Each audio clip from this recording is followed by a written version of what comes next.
Buenas noches, amigos, amigas, compañeros, compañeras de Venezuela. Un saludo en especial al amigo Henry, que ha tenido la interesante e inteligente idea de tener un canal de YouTube. Les habla Gabriel La Esprella desde Montevideo, Uruguay. En esta ocasión vamos a hablar de todo lo que significó este proceso de retroceso político en América Latina, el viraje hacia la derecha de la mayor cantidad de gobiernos latinoamericanos. Hoy por hoy en América del Sur tenemos 8 gobiernos de derecha, 7 que fueron electos de forma democrática, a excepción del gobierno de Bolivia, que como todos saben es un gobierno de facto, una dictadura, dirigida por Yanine Áñez, que derrocó el año pasado a Evo Morales.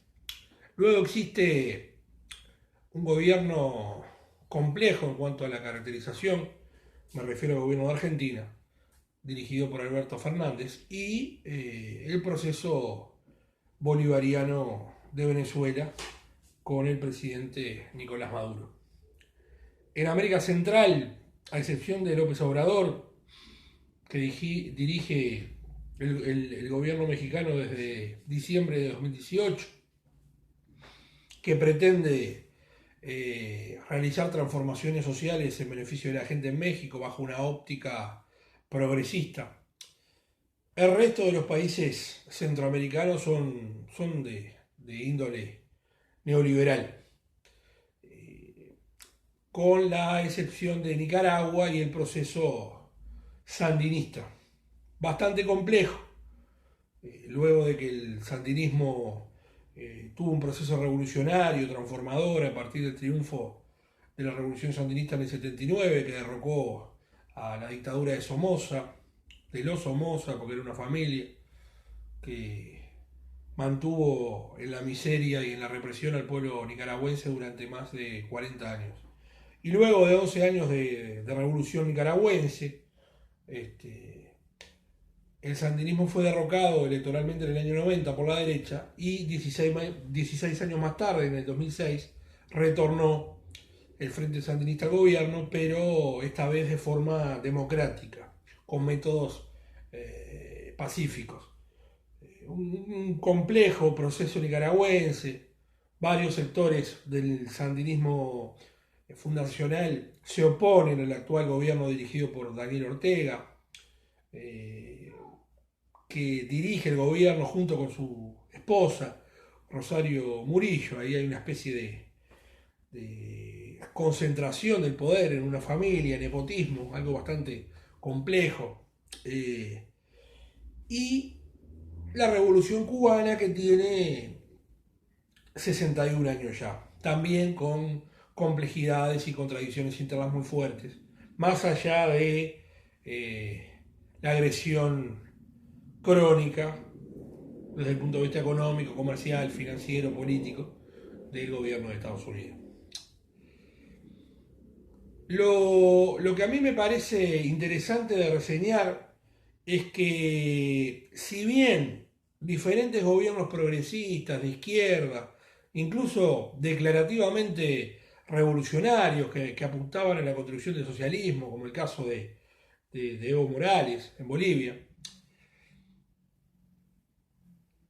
lo difícil de entender es cómo el PT de Lula y de Dilma Rousseff sacaron a 50 millones de brasileños de la pobreza, cómo Néstor Kirchner y Cristina Fernández de Kirchner posteriormente revitalizaron la economía argentina y potenciaron al hermano país argentino en el contexto regional, latinoamericano y mundial, cómo la revolución ciudadana de Ecuador, dirigida por Correa, empoderó a millones y millones de ecuatorianos históricamente excluidos. Y pese a todos estos cambios y estas transformaciones, la derecha se reconfiguró políticamente y logró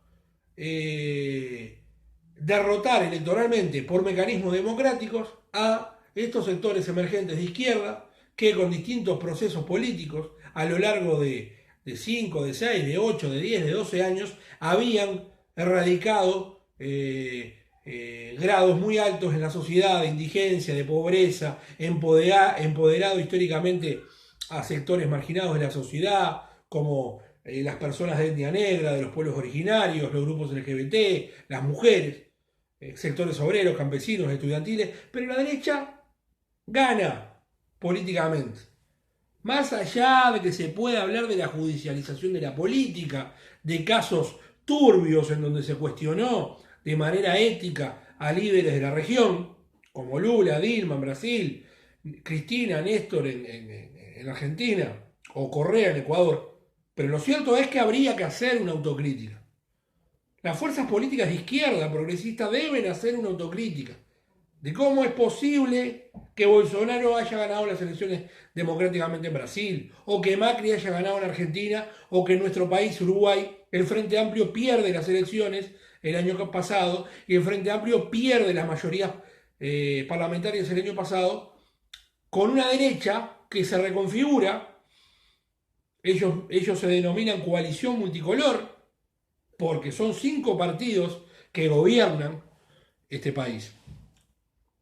Más allá de cuestionar a los grandes medios de comunicación que son operativos y funcionales a los intereses de la derecha, a los intereses de las clases dominantes y a los intereses de el gobierno de Estados Unidos, hubo problemas graves, cuadros tecnocráticos, que no eran cuadros políticos, que no respondían a los intereses del pueblo, que no tenían contacto real con las bases populares, que fueron acaparando, que fueron llenando los espacios de poder del gobierno, del parlamento, y se fueron distanciando de los sectores sociales, de los movimientos sociales. Y por otra parte, y eso sí que es muy complejo, los sectores sociales, los movimientos sociales, no solamente tuvieron una actitud pasiva para no plantear, para no reaccionar socialmente y para no cuestionar los errores de estos gobiernos de izquierda, de estos gobiernos progresistas, sino que fueron apéndices, sino que fueron funcionales a estos gobiernos de izquierda. Y hubo prebendas, y hubo casos de corrupción, y hubo casos muy cuestionables en materia ética. Y a nivel discursivo, por una parte, existía un cuestionamiento a la lógica del imperialismo norteamericano, pero en la práctica se acordaban acuerdos macroeconómicos con el Banco Mundial, con el Banco Interamericano de Desarrollo, con el Fondo Monetario Internacional. Discursivamente se apuntaba al cambio social, pero en la práctica se reproducía la lógica capitalista, se reproducía el pensamiento conservador, simbólico, dominante, la lógica consumista, y se cayó en asistencialismo. Es decir, ¿hay que darle de comer a la gente? Sí. ¿Hay que darle educación y salud a la gente? Sí. Pero hay que darle herramientas para que se puedan reinsertar en la sociedad, para que se puedan empoderar en la misma y para que exista un poder popular real. Las bases se remitieron exclusivamente a cuestiones logísticas y operativas, a hacer una pintada en zafra electoral, pero a la hora del debate y a la hora de las resoluciones importantes en beneficio de la gente, las resoluciones de carácter de Estado, de gobierno, eso se corporativizó, eso se mimetizó en pocas manos.